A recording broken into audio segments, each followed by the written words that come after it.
Good evening my dear students. మనం ledger postings మొదలుపెట్టిన తర్వాత this is the second day, third day. ఎందుకంటే మనం లెడ్జర్ పోస్టింగ్లో ఫస్ట్ జర్నల్ ఎంట్రీస్లో కొంత పార్ట్ మిగిలిపోయింది. నిన్న మనం కంప్లీట్ చేసుకున్నాం. తర్వాత we are continuing journal entries day 4 the బాపత్ journal entries we are taking now. తర్వాత 30/4/19 salaries for the month of April not paid. జనరల్గా ఎలా ఉంటుందంటే మార్చ్ ఎండింగ్ నాడే ఈ పేయబుల్స్ అన్నీ టేకప్ చేస్తారు ఆడిటర్స్ కానీ సీనియర్ అకౌంటెంట్స్ కానీ. కానీ నేనేం చేస్తున్నానంటే మంత్ ఎండింగ్ని మాత్రం తీసుకోమన్నాను. కారణం చెప్తున్నాను. ఎందుకంటే జనరల్గా ఈ మంత్లో పనిచేసిన సర్వీస్కి నెక్స్ట్ మంత్ ఇస్తాం మనం. ఓకే, వెరీ గుడ్, పర్వాలేదు దాంట్లో.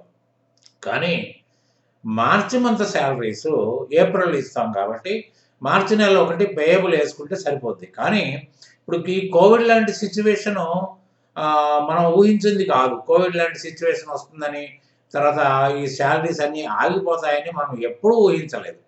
కాబట్టి ఏంటంటే మరి ఇటువంటి సిచ్యువేషన్ మళ్ళీ ఏదన్నా గనక మనకు సంభవించినట్టయితే మనకి ట్రూ రిజల్ట్ మన రిపోర్ట్స్ వల్ల రాదు. ఎందుకంటే శాలరీస్ ఇవ్వలే కాబట్టి అది 2 నెలలు అయ్యి ఉండొచ్చు, 3 నెలలు అయ్యి ఉండొచ్చు. కాబట్టి ఇవన్నీ దృష్టిలో పెట్టుకొని మీరు ఒక అకౌంటెంట్గా మీరు చేయాల్సిన బాధ్యత ఏంటంటే ఎవ్రీ మంత్ రెంట్ విషయంలో కానీ, తర్వాత శాలరీస్, ఈ రెండు చూస్తే సరిపోతాయి దాదాపు. ఈ రెండు మీరు every month ending it may be 31st or 30th.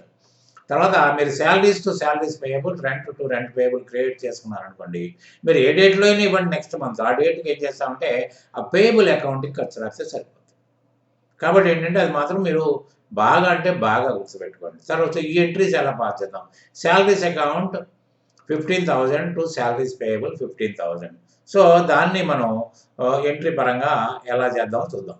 అంటే మనం ఇక్కడ శాలరీస్ అనేది మనం ఇంతవరకు వేసినట్టుగా లేము. కాబట్టి ఏంటంటే ఇప్పుడు దాన్ని మనం వేసుకుందాం. ఈ శాలరీస్ని మనం ఒక లెడ్జర్ ఓపెన్ చేసుకుని దాన్ని మనం స్టార్ట్ చేద్దాం.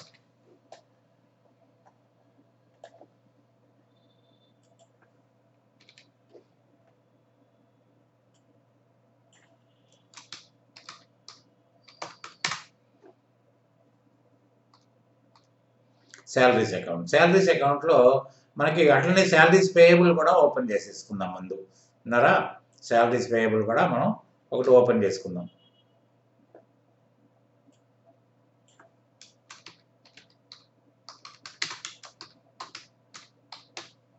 తర్వాత మనం ఇంకోటి ఏం చేద్దామంటే రెంట్ అకౌంట్ కూడా ఓపెన్ చేద్దాం. ఉన్నారా, రెంట్ అకౌంట్ కూడా మనం ఒకటి ఓపెన్ చేసుకుంటే సరిపోద్ది.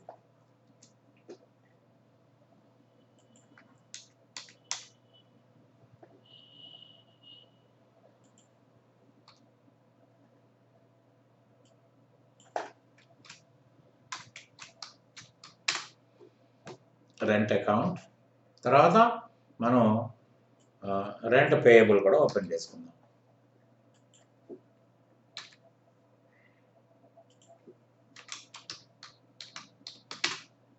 పేయబుల్ అకౌంట్ ఉన్నారా, రెంట్ పేయబుల్ అకౌంట్ ఓపెన్ చేసుకుని మనం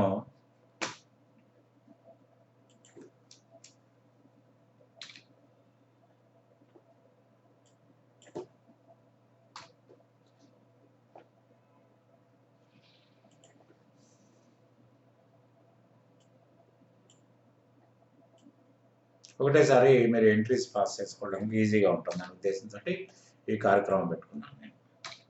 సో ఓకే, తర్వాత ఇప్పుడు మనం శాలరీస్ వచ్చేటప్పటికి ఇవన్నీ మనం తీసేద్దాం. శాలరీస్ వచ్చేటప్పటికి ఇవన్నీ తీసేద్దాం.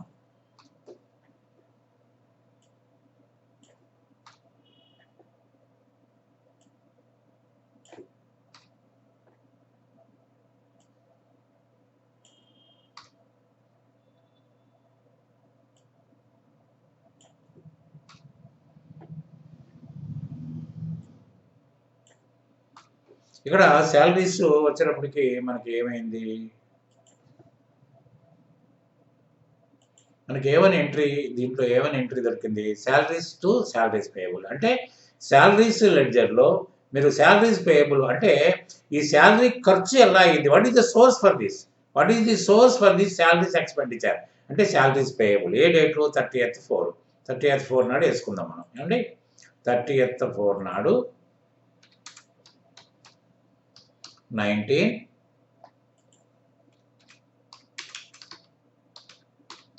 అంటే we are not paying cash amount ఎంతండి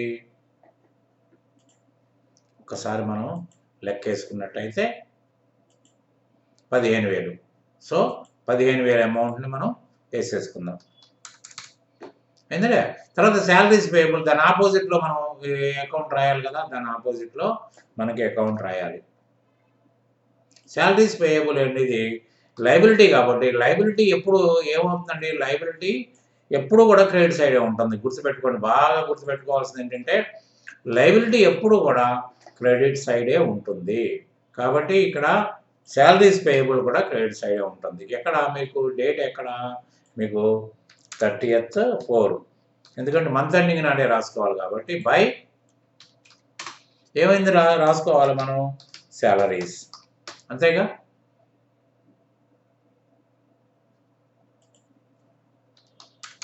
$15,000 ఓకే దాని తర్వాత ఎంట్రీ ఏంటో చూడండి తర్వాత ఎంట్రీ మనకి రెంట్ అకౌంట్ రెంట్ పేయబుల్ 10,000 అది కూడా సేమ్ డేట్ నాడు మీకు rent account to rent payable ఉన్నారా తర్వాత మీకు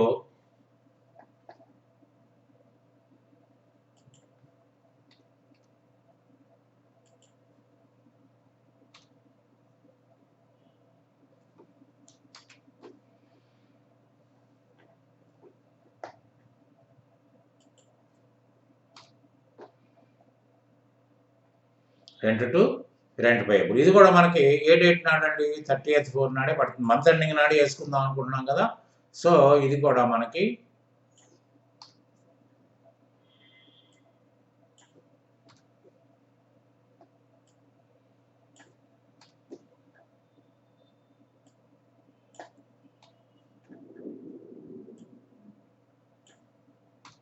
థర్టీయత్ 4 నాడు మీకు 19 నాడు టు ఇక్కడ it what is the source for this expenditure to rent payable దాంతో ఏమైంది మీకు ఒక 10,000 ఖర్చుకు వచ్చేసింది తర్వాత మళ్ళీ రెంట్ పేయబుల్ అకౌంట్ ఒకటి ఉంది కాబట్టి మీకు రెంట్ పేయబుల్ అకౌంట్లోకి వచ్చినప్పటికీ మీకు దీంట్లోకి వస్తుంది రెంట్ పేయబుల్ కూడా మనకి సేమ్ ఎంట్రీ మనం పాస్ చేసుకోవాల్సి వస్తుంది ఇది మన శాలరీస్ పేయబుల్ ఎలా రాసుకున్నామో దీనికి కూడా అదే స్టేజ్లో మీరు రాసుకోవాల్సిన పరిస్థితి ఉంది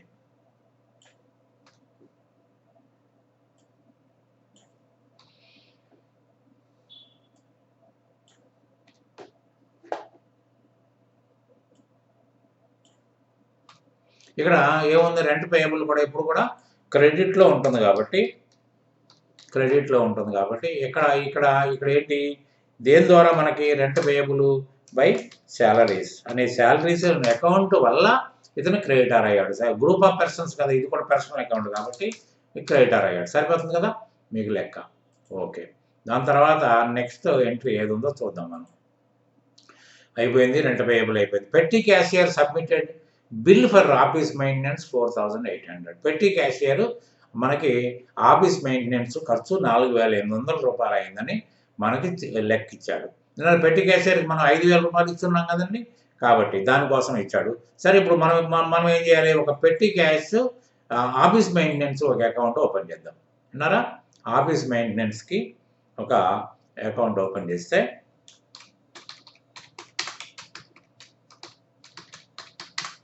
మెయింటెనెన్స్ అకౌంట్ ఉన్నారా దానికి మనం ఏం చేయాలి మళ్ళీ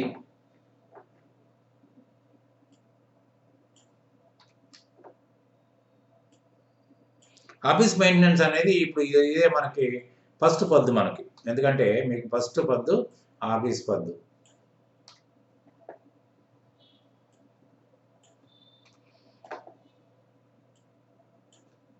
ఆఫీస్ మెయింటెనెన్స్ అనేది డెబిట్ సైడ్ ఎక్స్పెండిచర్ సైడ్ ఉంటుంది కాబట్టి మీది ఇది కూడా 30th 4 నాడు ఆయన లెక్కప్ప చెప్పాడు 30th 4 నాడు ఏమైంది ఇక్కడ ఎవరు ఇది మనకి లెక్కప్ప చెప్పింది ఎవరండి పెట్టి క్యాషియర్ అప్పచెప్పాడు అంతేగా పెట్టి క్యాషియర్ మనకేమో అప్పు చెప్పాడు 2 పెట్టి క్యాష్ కాబట్టి మనం లెక్కేసుకోవాల్సింది ఎక్కడ పెట్టి క్యాష్ 2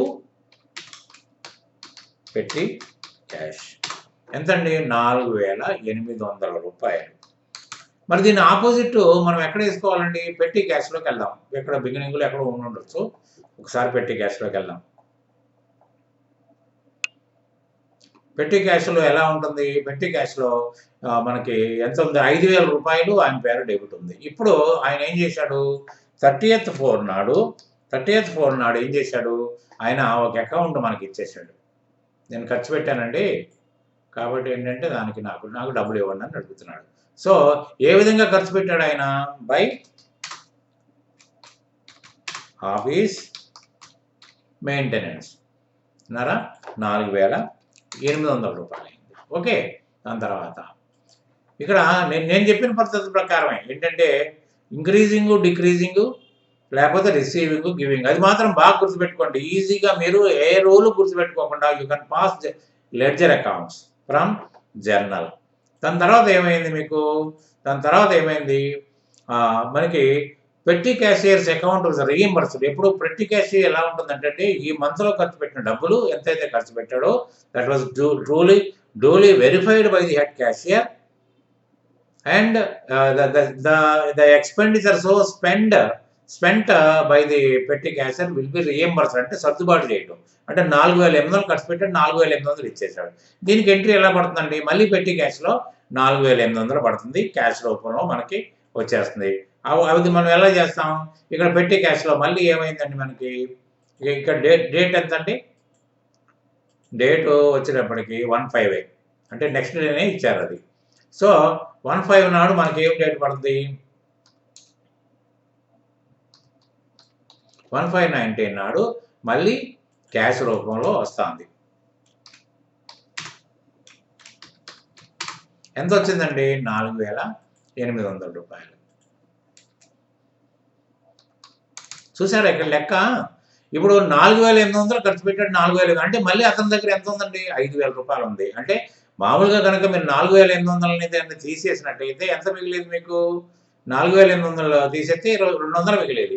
200 ప్లస్ 4800 అంటే 5000. ఎప్పుడు కూడా పెట్టి క్యాష్ రీఎంబర్స్మెంట్ జరుగుతుంది కాబట్టి అది. మరి ఇప్పుడు క్యాష్ అకౌంట్లోకి వెళ్దాం. క్యాష్ అకౌంట్లోకి వెళ్ళాలి కదా.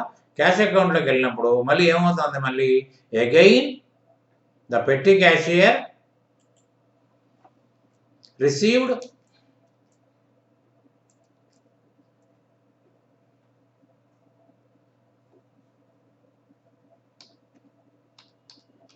$1519 నాడు ఏమొచ్చింది మళ్ళీ 2 ఏమొచ్చింది మీకు మనకి ఏ విధంగా వచ్చింది 2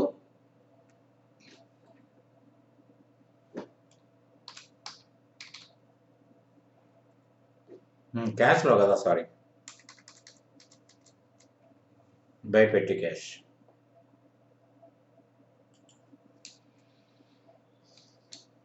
ఖర్చు అయింది కదా ఇది. సో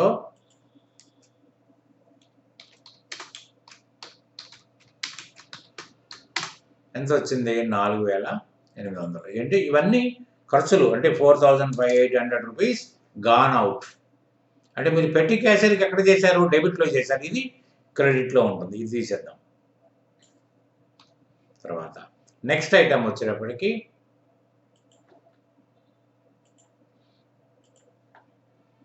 తర్వాత 10,000 paid to Oriental Insurance company through cheque. అంటే ఇన్సూరెన్స్ అకౌంట్ రాయాలి, ఓరియంటల్ అనేది రాయొద్దు.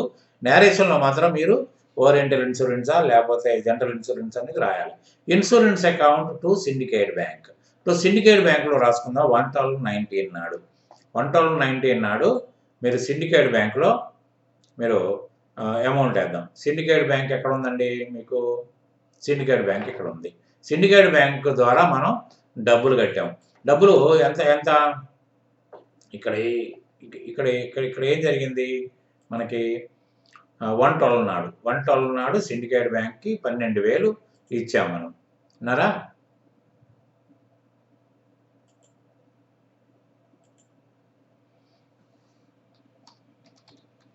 సిండికేట్ బ్యాంక్లో మనకు డిక్రీజ్ అవుతుంది కదా, అంటే ఇన్సూరెన్స్ పేమెంట్ కాబట్టి ఇవన్నీ పేమెంట్స్ అవన్నీ receipts by ఇన్సూరెన్స్. ఎంతండి మనకి 10,000 రూపీస్. 10,000 రూపీస్. దాని తర్వాత మనకి ఇన్సూరెన్స్ అనేది నా ఉద్దేశంలో ఇంతవరకు అకౌంట్ ఓపెన్ చేసినట్లేమో చూద్దాం, ఉందేమో చూద్దాం.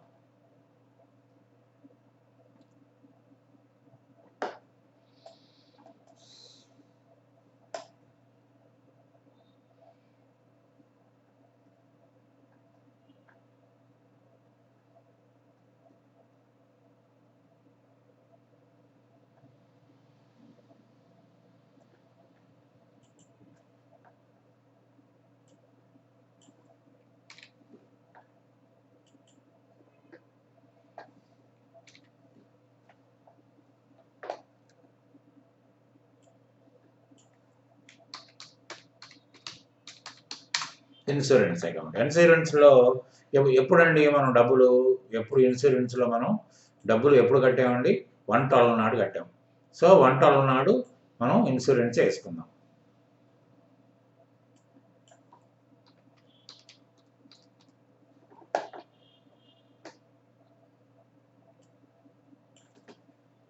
టు క్యాషా సిండికేట్ బ్యాంకా చూద్దామండి. సిండికేట్ బ్యాంక్ ద్వారా కట్టాం కాబట్టి సిండికేట్ బ్యాంక్ ద్వారా అక్కడ ఇన్సూరెన్స్ వేసేసాం.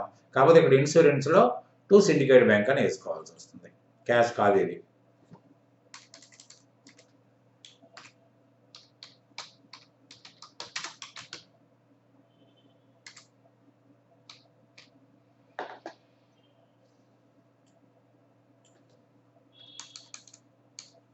$10,000 అంతేగా.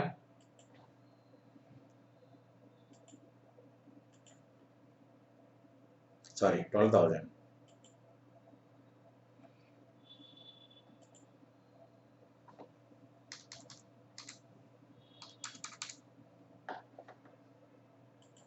సిండికేట్ బ్యాంకులో కూడా అంతే వేసాము మనం. 10,000 వేసాము.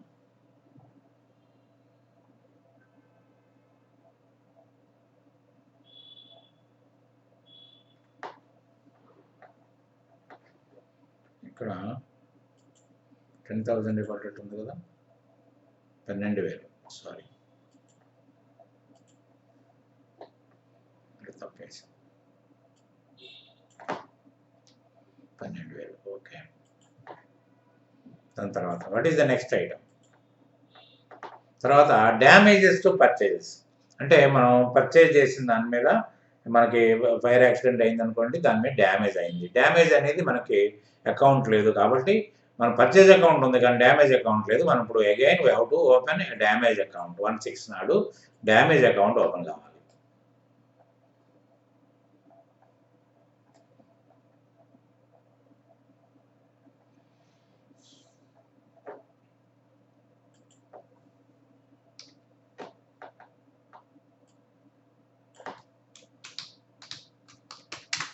డ్యామేజెస్ అకౌంట్ ఎప్పుడు 16 డ్యామేజెస్ ఎప్పుడు డెబిట్లో ఉంటాయండి. 1619 అంతేగా.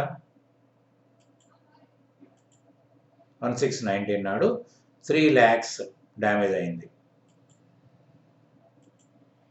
3 lakhs డ్యామేజ్ అయింది. ఇప్పుడు ఈ డ్యామేజ్ దేని నుండి వచ్చింది? మనకి పర్చేజ్ నుంచి వచ్చింది. విన్నారా? Purchase 3 lakhs. ఓకే. ఇప్పుడు మనం ఎక్కడ తగ్గాలి? ఇది పర్చేజ్లో తగ్గాలి. ఎక్కడ ఉందో మనం పర్చేజ్ ఎక్కడ ఉందో చూద్దాం. పర్చేజ్ అకౌంట్ ఇక్కడ ఉంది. అయితే మనకి 16 నాడు పర్చేజ్లోంచి మనం తగ్గించుకుందాం. పర్చేజ్ నాడు ఏమైంది? బై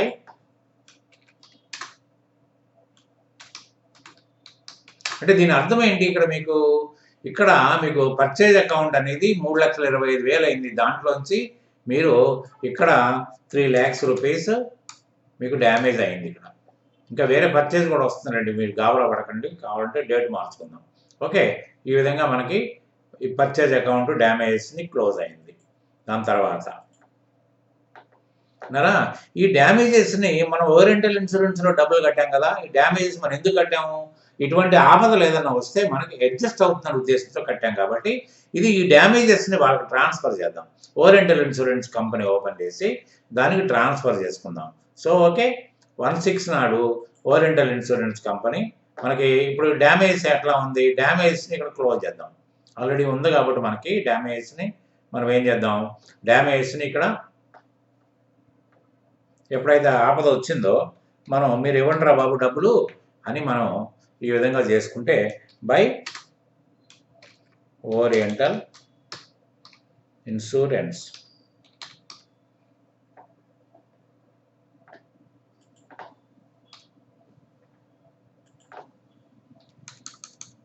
సరే ఇక్కడ మనకి డ్యామేజ్ అనేది ఇక్కడ లేదు, క్లోజ్ అయిపోయింది ఇక్కడ మనకు డ్యామేజ్. ఎవరికి దీన్ని ఖర్చు రాయాలి మనం?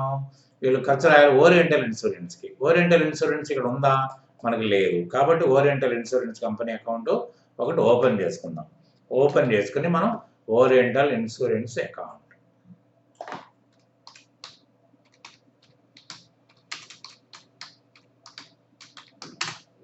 అకౌంట్ దీంట్లో మనకి ఏమైంది 16 నాడే మనకి 16 నాడు ఓరియంటల్ ఇన్సూరెన్స్ కంపెనీకి మనం డెబిట్ చేసాం.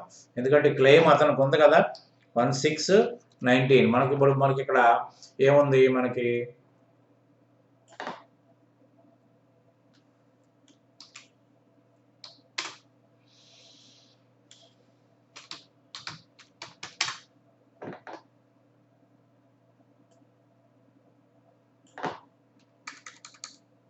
ఇక్కడ చూడండి, ఇక్కడ డ్యామేజెస్ ఇక్కడ క్రెడిట్ చేసాం, ఇక్కడ ఓరియంటల్ అనేది డెబిట్ చేసాం. రెండు సరిపోయింది చూడండి. ఎందుకంటే మనకి ఏ విధంగా ఓరియంటల్ ఇన్సూరెన్స్ కంపెనీకి ఎందుకు మనకు బాకీ పడ్డారు? వై మన వాళ్ళకి ఎందుకు వాళ్ళు మనకి ఎందుకు బాకీ పడ్డారు అంటే క్లెయిమ్ రిసీవ్ చేసుకున్నారంటే మనకి they became debtors. Oriental Insurance company became debtors ఉన్నారా?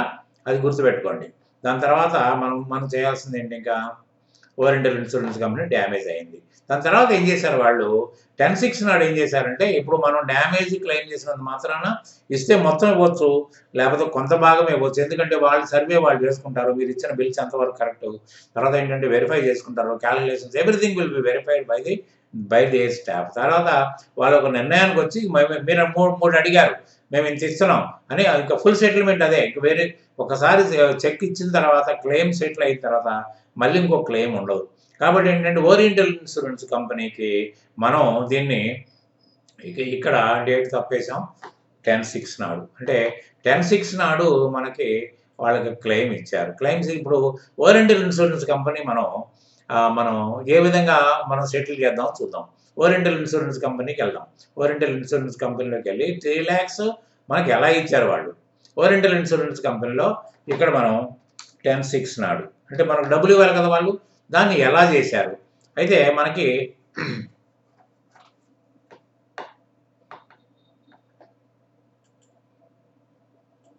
ఓరియంటల్ ఇన్సూరెన్స్ కంపెనీ వాళ్ళు ఎట్లా చేశారు? బై సిండికేట్ బ్యాంక్ 2,75,000 ఇచ్చారు. తర్వాత డ్యామేజెస్ మనకి 25,000 అయింది. అది మనం మెన్షన్ చేయకపోతే వాళ్ళు ఇంకా 3,00,000 రూపాయలు ఇక్కడ బాకీ ఉంది, మనం 2,75,000 వేసుకుంటే మనకి ఇబ్బంది అవుతుంది. కాబట్టి ఏంటంటే దేని ద్వారా ఇచ్చారు వాళ్ళు? సిండికేట్ బ్యాంక్ ద్వారా 2,75,000 ఇచ్చారు. 75,000 తర్వాత మరి అన్సెటిల్డ్ కదా ఇది, మరి ఏమైంది? ఇంకా డ్యామేజెస్ అనేది మనకి క్లోజ్ కాలేదు. అంటే మనకి 25,000 ఇంకా మనకి డ్యామేజెస్ అన్క్లెయిమ్డ్ ఇర్రికవరబుల్ అంటారు. అంటే మీకు డ్యామేజెస్ అంటే ఇక్కడ 3,00,000 ఓరియంటల్ ఇన్సూరెన్స్ అకౌంట్ క్లోజ్డ్. దీంట్లో మనం ఓరియంటల్ ఇన్సూరెన్స్ అడగడానికి లేదు. కానీ ఇక్కడ వచ్చేటప్పటికి మళ్ళీ ఓరియంటల్ డ్యామేజెస్ మళ్ళీ ఓపెన్ అయినాయి. ఎట్లా ఎందుకు ఓపెన్ అయినాయి అంటే బికాస్ దట్ ఈజ్ మనకి వాళ్ళు మొత్తం ఇవ్వలేదు కాబట్టి మనకి ఎలా ఓపెన్ అయిందో చూద్దాం. ఇక్కడ ఎలా ఉంది మనకి మనకి మనకి ఓరియంటల్ ఇన్సూరెన్స్ కంపెనీ వాళ్ళు తర్వాత డ్యామేజెస్ ఓరియంటల్ ఇన్సూరెన్స్ కంపెనీ మనకి 25,000 రూపాయలు టు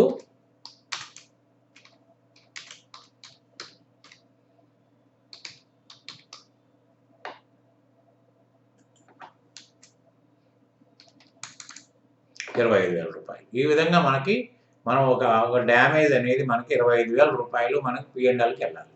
విన్నారా? ఆ విధంగా వాళ్ళు క్లోజ్ చేశారు. ఇక్కడ 25,000 రూపాయలు డ్యామేజ్ చేశారు కాబట్టి అక్కడ డ్యామేజ్‌లో మనం రివర్స్‌కెళ్ళాల్సిన పరిస్థితి ఉంది. దాని తర్వాత ఏమైందండి? తర్వాత salaries payable to rent payable. Salaries payable అక్కడ వేసాం కదా! 10/5 నాడు వాళ్ళు సాలరీస్ వాళ్ళకి ఇచ్చేస్తున్నారు. కానీ ఎవరికిస్తున్నారు? మళ్ళీ సాలరీస్ అని ఖర్చులు we are not paying to the salaries account. We are paying to salaries payable account. అంటే 10/5 నాడు వాళ్ళకి మనం డబ్బులు ఇచ్చేస్తున్నాం. చూడండి అది మనకి ఎక్కడెక్కడ ఉందండి సాలరీస్ పేయబుల్ అవన్నీ కూడా మనకి రెంట్ పేయబుల్ అవన్నీ ఉన్నాయి కదా! మనకి సాలరీస్ పేయబుల్ అప్పుడు మనం క్లోజ్ చేయాలి కదా! మన క్రెడిట్‌లో ఉంది కాబట్టి మనం ఎక్కడ 10/5 నాడు 10/5/19 నాడు టు ఇదేమైంది బ్యాంకా ఏంటో చూద్దాం ఒకసారి. సిండికేట్ బ్యాంకే అన్నారా? రెంట్ పేయబుల్ కూడా మనకి సిండికేట్ బ్యాంకే. కాబట్టి మనకు ఇక్కడ ఏం చేయాలి మనం? ఎట్లా మనకి పేమెంట్ వచ్చింది మనకి బ్యాంక్ ఈ 15,000 అంటే మనకి గత నెలలో మనం బాకీ పడ్డది ఇప్పుడు తీరిపోయింది. తర్వాత అట్లాంటి రెంట్ కూడా మనకి ఏమైంది?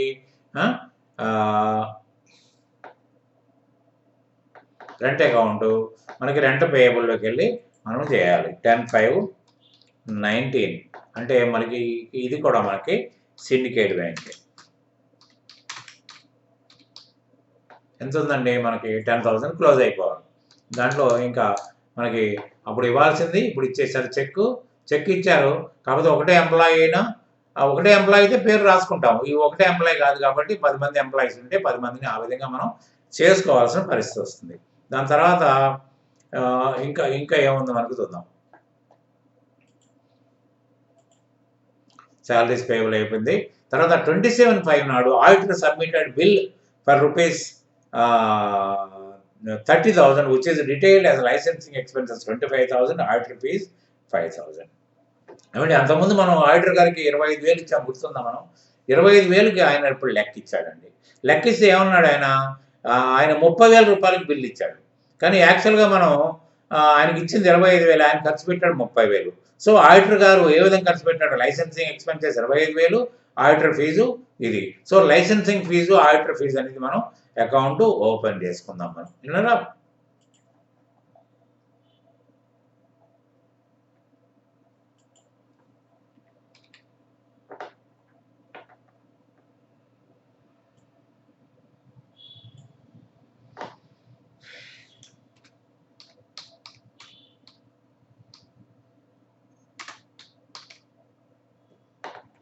ఆడిటర్ పేరు ఆయన ఎప్పుడండి బిల్లు పెట్టింది మనకి 27/5 నాడు పెట్టాడు బిల్లు.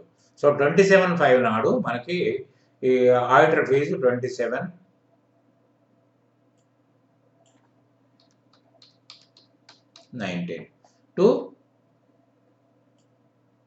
ఇది ఎక్కడి నుంచి మనకి ఆడిటర్ గారే. ఆడిటర్ గారు ఇచ్చాడు 25,000 ఇది మనకి 5,000 ఆడిటర్ ఫీజు 5,000 అంతే కదా. తర్వాత మనకి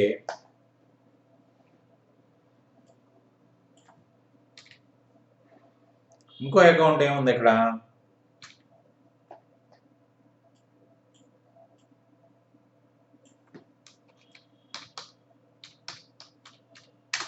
లైసెన్సింగ్ ఫీలో కూడా మనకి ఆయన ఏ డేట్లో అండి?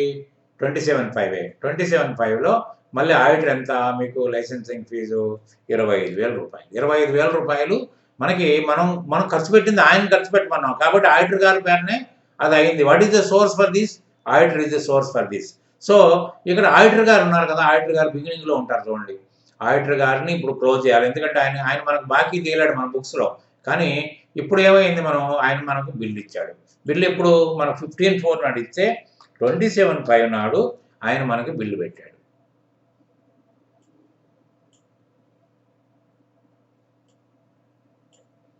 ఏమండి? బై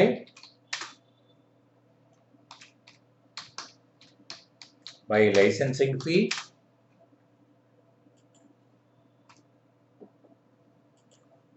$25,000 బై ఆడిటర్ ఫీ ఎంత? 5,000. అంటే ఇప్పుడు మనం ఆడిటర్ గారికి ఎంత ఇవ్వాలి? ఈ 25,000 కొట్టుకుపోతే 5,000 రూపాయలు మనం డబ్బులు ఇవ్వాలి. మరి ఆ డబ్బులు ఇచ్చారా? ఇవ్వలేదా? అనేది చూద్దాం ఒకసారి. చూస్తే మనకు తెలిసిపోద్ది. అయితే auditor account being auditor paid అంటే ఆయన అకౌంట్ సెటిల్ అయిపోయిందా? అదే రోజున ఆయన ఆడిటర్ గారు కదా! ఆయన బాకీ పెట్టడం బాగుండదని అదే రోజున ఆయనకి డబ్బులు ఇచ్చేసాం. 27/5 నాడే ఆయనకి డబ్బులు ఇచ్చేసాం. 27/5 నాడు తీసుకుంటే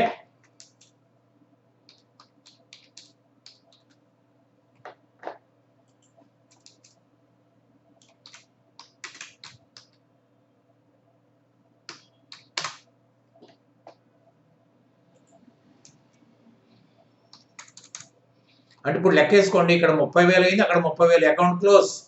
ఉన్నారా? ఇక్కడ ఏ విధమైన ఇది మనకి లేదు. మొత్తం ఈ అకౌంట్ అయితే క్లోజ్ అయిపోయింది. కాబట్టి మనకు ఆడిటర్ గారికి మనకే సంబంధం లేదు. రామ్ అయిపోయింది ఇక్కడ. ఉన్నారా? కాబట్టి అది గుర్తుపెట్టుకోండి.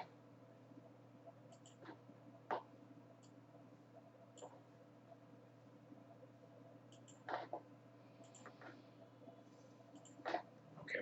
ఇది ఇక్కడ అయిపోయింది. ఇది అయిపోయిన తర్వాత మనం ఏం చేద్దాం? తర్వాత ఎంట్రీస్ ఏమున్నాయి చూద్దాం. ఆడిటర్ గారు అయిపోయారు. తర్వాత మనకి Bindu traders supplied goods worth ₹1,25,000 to Bindu traders by Kiranmayi traders. మనం చెప్పాం కదా, మనం ఆర్డర్ ఇచ్చాము బిందు ట్రేడర్స్కి ఇమ్మని, బిందు ట్రేడర్స్కి ఇచ్చాడు, డబ్బులు కూడా అలాగే వెళ్ళిపోయాయి. ఇప్పుడు మనం కొత్తగా మనం చేయాల్సింది ఏంటి? ఇక్కడ మనం పర్చేజ్ చేయలేదు, సేల్ చేయలేదు, డైరెక్ట్గా వెళ్ళిపోయింది. అది మన బిల్లింగ్ మనం చూసుకుంటాం. దీంట్లో ఓవర్ రైడింగ్ కమిషన్ వస్తుందా, లేకపోతే ఇన్వాయిస్ మనకు తక్కువకి వస్తుందా అనేది తర్వాత విషయం. సో అందుకని ఏంటంటే మనం బిందు ట్రేడర్స్ అనేది కొత్తగా మనం ఒక అకౌంట్ ఓపెన్ చేసుకుంటే దేర్ ఎండ్స్ ది మ్యాటర్. విన్నారా?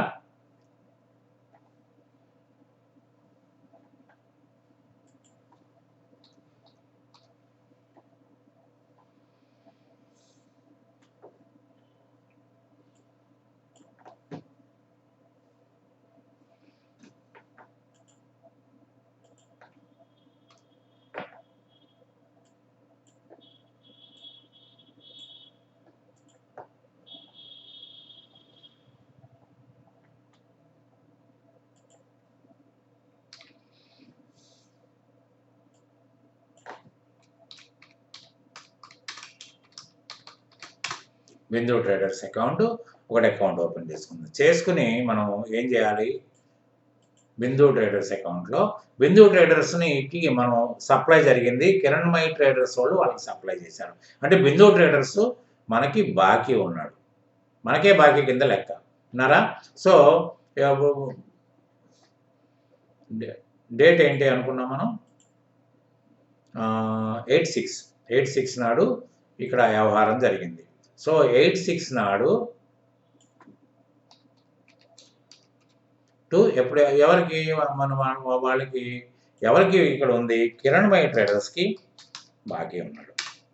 అంటే యాక్చువల్గా కిరణ్మయి ట్రేడర్స్ వాళ్ళు సప్లై చేశారు కాబట్టి కిరణ్మయి ట్రేడర్స్ వాళ్ళకి బాకీ ఉన్నాడు. సో ఎంతకు ఉన్నాడు? 1,25,000 అండి. 1,25,000 ఇక్కడ ఇప్పుడు మరి కిరణ్మయి ట్రేడర్స్ వాళ్ళు సప్లై చేశారు కదా, మరి వాళ్ళకైతే మనం బాకీ, వాడు ఇవ్వకపోయినా మనం అయితే ఇవ్వాలి కదా. మరి ఇక్కడ కిరణ్మయి ట్రేడర్స్ ఎక్కడున్నారు చూద్దాం. కిరణ్మయి ట్రేడర్స్ ఎక్కడున్నారు? కిరణ్మయి ట్రేడర్స్ ఇక్కడ ఉన్నారండి. ఇక్కడ ఏమైంది? మళ్ళీ కిరణ్మయి ట్రేడర్స్కి మనకి క్రెడిటార్ అయ్యారు. ఏమండి? ఇక్కడ డేట్ అంతా 8/6 కదా, 8/6 మనకి క్రెడిటార్ అయ్యాడు. కాబట్టి కిరణ్మయి ట్రేడర్స్కి మనం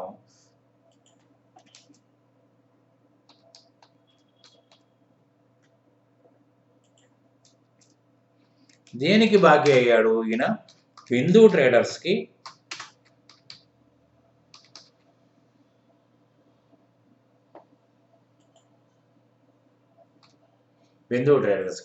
ఎలా ఎంతండి? మనం 1,25,000.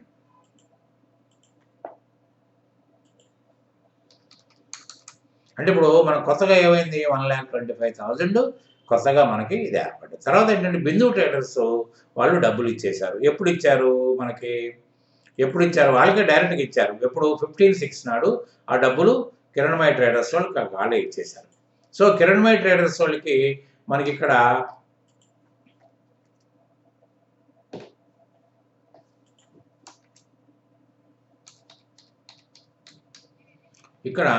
మనకి కిరణ్మయి ట్రేడర్స్ వాళ్ళు ద్వారా వాళ్ళకి డబ్బులు వచ్చినాయి. కాబట్టి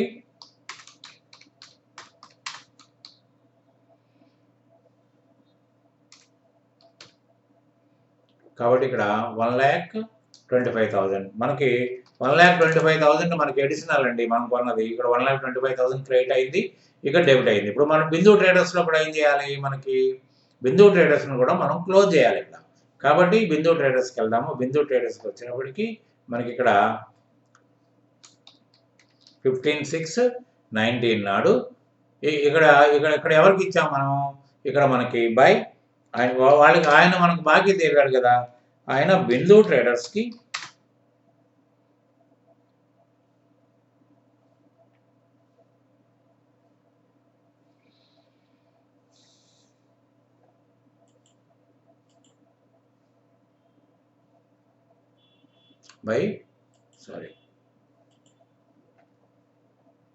బిందు ట్రేడర్స్లో కిరణ్మయి ట్రేడర్స్ కదా ఇచ్చేది.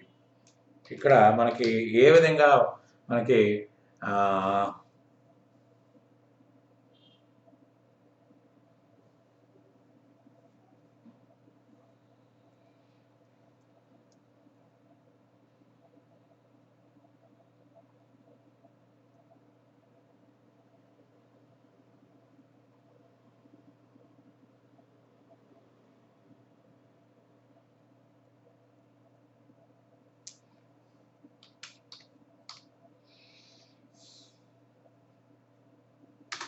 కిరణ్మయి ఎంత వచ్చిందండి? 1 lakh క్లోజ్ అయిపోయింది. ఇక్కడ పొద్దు క్లోజ్ అయిపోయింది. సో దేర్ అండ్ దీంతో మనం డే 4 బాపతి జర్నల్ ఎంట్రీస్ని కంప్లీట్ చేసుకున్నాం. ఇంకొక అనౌన్స్మెంట్ ఏంటంటే బహుశా సండే నాడు టాలీ డెమో ఆన్లైన్ క్లాస్ ఉంటుంది. తర్వాత మీరు Tally online classes app download చేసుకోకపోతే చేసుకోండి.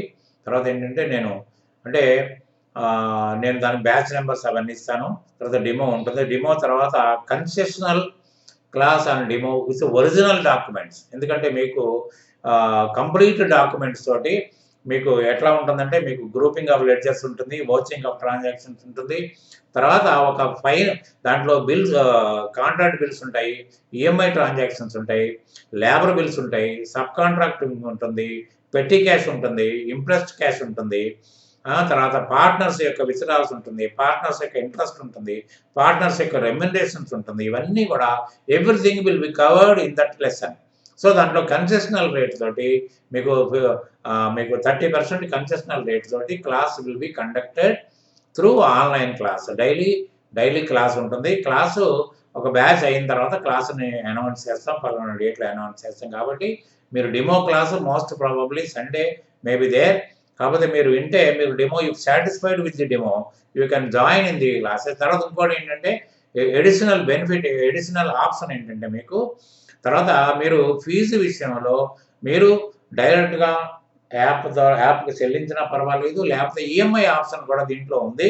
మీరు ఈఎంఐ ఆప్షన్ ద్వారా కూడా మీరు చెల్లించే అవకాశాలు ఉన్నాయి. కాబట్టి ఏంటంటే మీరు డబ్బుల గురించి ఇబ్బంది పడకుండా మీరు ఒక 3 months చేసుకున్నా కూడా మీరు మంత్లీ 1,200 ఎంతో మీకు బరువు పడుతుంది. అంతకంటే ఏముండదు. కాబట్టి ఈజీగా మీరు నేర్చుకున్నట్టు అవుతుంది. తర్వాత ఫీజు విషయంలో మీరు బడ్డీని పడాల్సిన అవసరం లేదు. Option is yours. కాబట్టి దాన్ని మీరు ఉపయోగించుకుంటారని నేను మరీ అనుకుంటూ నేను మీకు బహుశా రేపు ఫ్రైడే కదా, రేపు కానీ ఎల్లుండి కానీ దానికి డెమో గురించి చెప్తాను. తర్వాత డెమో చూసిన తర్వాత ఎవరైతే క్లాసుల్లో మీరు తర్వాత వాళ్ళ యొక్క అంగీకారం తెలియజేస్తారో వాళ్ళకి ఆన్లైన్ క్లాసెస్ ఒక డేట్ పెట్టి ఆ డేట్ తోటి టైం షెడ్యూల్ ప్రకారం మీకు online class, direct class, live class ఉంటుందని నేను ఈ సందర్భంగా చెప్పుకుంటూ I'm taking leave from this class today. Thank you. Good night.